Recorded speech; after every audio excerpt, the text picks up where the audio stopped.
love to hear my name out loud. I sound like a hooker.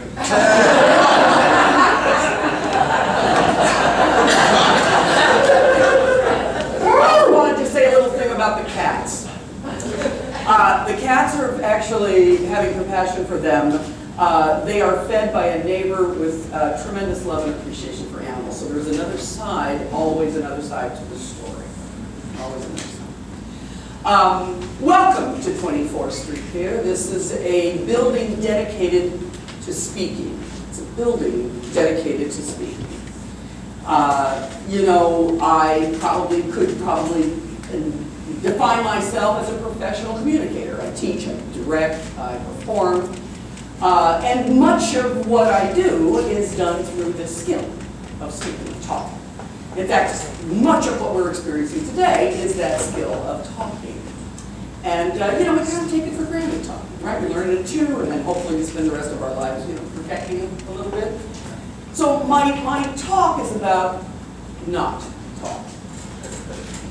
And with great deference to the deaf community, who even in their own culture are still debating whether it should be sign language or spoken word or speaking with just a huge amount of presumption, I would vote for speaking. And I vote for speaking because my message is that theater, not as a form of entertainment or even as a form of creative self-expression, but as a tool, is as essential to daily living as literacy. Absolutely essential. We need to elevate it in society because it teaches us to talk. And the ability to talk is the secret to healthy relationships, to power, to leadership, to self-direction. Theater is absolutely language. It's language arts. Now, when I was 16, I was the youngest member of a professional Hollywood theater ensemble. And we were working on a play by Ray Bradbury at the time called The Witnesses. And The Witnesses was about the Kitty Genovese murder in New York in 1964. And it's a true story about a woman who was brutally murdered outside of her apartment building, and witnesses did not respond to her cries for help. In fact, it spawned a psychological term, and Mitch probably knows this, called the bystander effect. And that is that the greater number of people that are around, the less possibility someone will be helped who is in distress. So that's the story we're working on. Now, Ray Bradbury was very famous at the time, and he's in the room and he's working, you know, in the rehearsal. And by then, I could talk. And I was very confident. And I went up to Ray and I said, Ray, I want more lines. I want my monologue to be longer. And I know that annoyed Ray Bradbury. But it was a miracle. It was a miracle that I could do that. And the miracle was because just a few years before that, I could not talk. I did not talk. I didn't speak. Now, people don't speak for a lot of reasons, right? Culture, or anger, or fear, or low status. In my generation, you were supposed to be seen and not heard, but that's not why I wasn't talking. I wasn't talking because I was suffering from trauma. My father and brother were alcoholics, and it depressed my mother so much, she drank. And I was reacting to that, and reacted to that by not talking. And when I stopped talking, I stopped finding words. I didn't have language. I couldn't think of what to say. I didn't have the words. And you know, there's a drumbeat in the artistic community that we have to get kids ready for the 21st century. We have to do it through the arts. But you know, it means nothing if they can't talk, if they literally don't have a voice. And so many of them do not. And I know that because I work with them every day in this building and in other buildings. Now, the central fact of music, and Gretchen, who's on our board, by the way, we forgot to tell you that. She's on the 24th Street Theater board. The central fact of music is sound. The central fact of dance is movement. The central fact of visual arts is visual. But the central fact of theater is speed. It's speed. So my mother, damaged as she was, had this incredible intuitive sense, and she dragged me to a theater camp. And I was silent, and my arms were folded, and I wouldn't go in, and I wouldn't do it.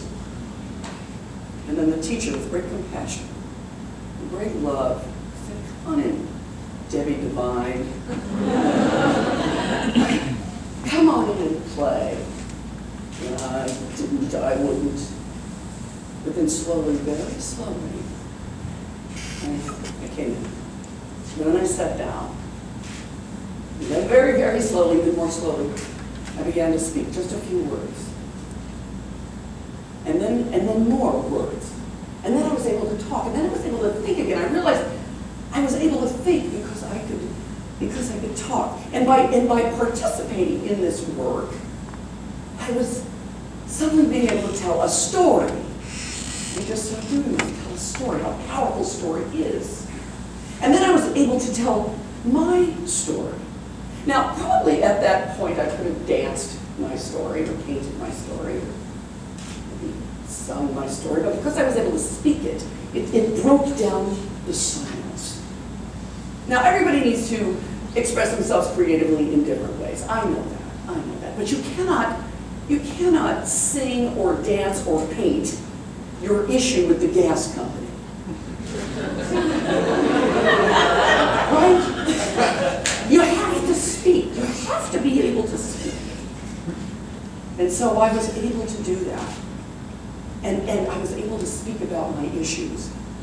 And I started performing every chance I got. I was hungry, I had to perform, I did it. And as I got more and more into it and more aware of it, I started to stand up for myself. And then I started to stand up for other people. And it was suddenly 1969. It was the summer of love. It was Vietnam. And and when you learn how to talk, you learn how to ask questions. And I was asking questions. A lot of us were asking questions in 1969. I found my zeitgeist. And so then I looked around and I thought, who else is silent? Who else is silent? And I started to teach.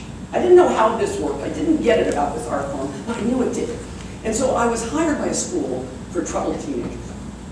The gangs and truancy and drugs and group homes. And these kids there, these teenagers were silent, raging but silent. My people. And I used this art form, and they opened up. I mean, it was amazing. It was a miracle. They were opening up. And then this kid one day, this kid shows up, arms folded, standing in the doorway, wouldn't come in. Oh, that was a memory. And then the next day, arms folded, wouldn't come in, but stood in the doorway. And then the next day, and finally I said to him, come on in and play.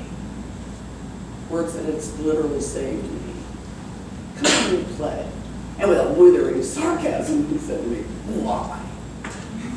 Why? And I said, bubbly. I was young. Bubbly. I said, well, because you can kind of discover yourself, and you can imagine yourself as somebody else, and you can use your imagination. And I just said, I don't know, man. It's magic. It's magic. And he came in, and he came in the door, and he started to talk. And then he started to say things that really made us all laugh. And he was so creative, and he was so funny, he was so wonderful. And that's the actor and musician Jack.